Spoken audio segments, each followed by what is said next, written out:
When I moved from New Orleans to Orlando to play professional golf, I was like everybody else. You know, we're good players, just needed some tuning, we thought, to get to the next level. So I sought out the best teachers in the country at the time.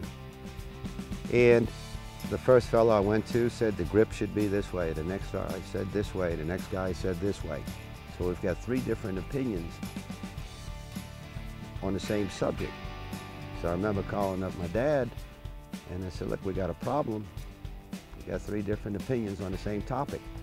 And he said, what's the problem? And I said, the problem is I'm too stupid to know who's right. I simply didn't know who was right.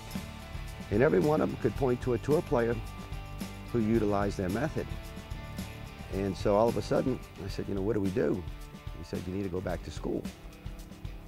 I said, I just graduated from school.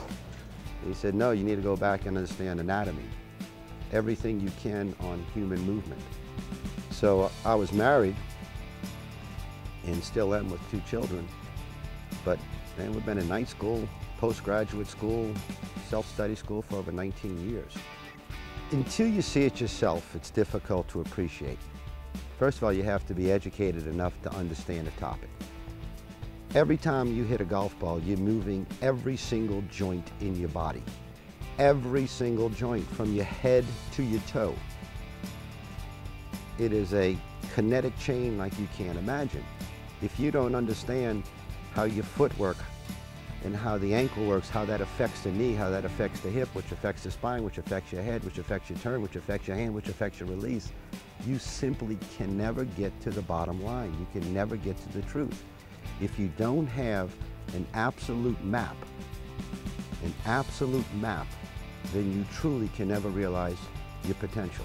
You may win the US Open, you may win tournaments, you may play good golf, but the truth of the matter is most people undersell themselves.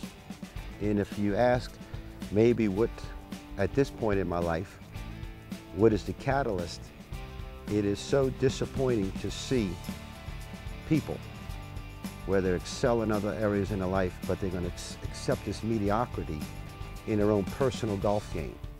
And golf is important to a lot of people from a social standpoint, competitive standpoint amongst the people they play. And when they sell their soul, basically, simply because they don't understand, it's heart-wrenching, actually.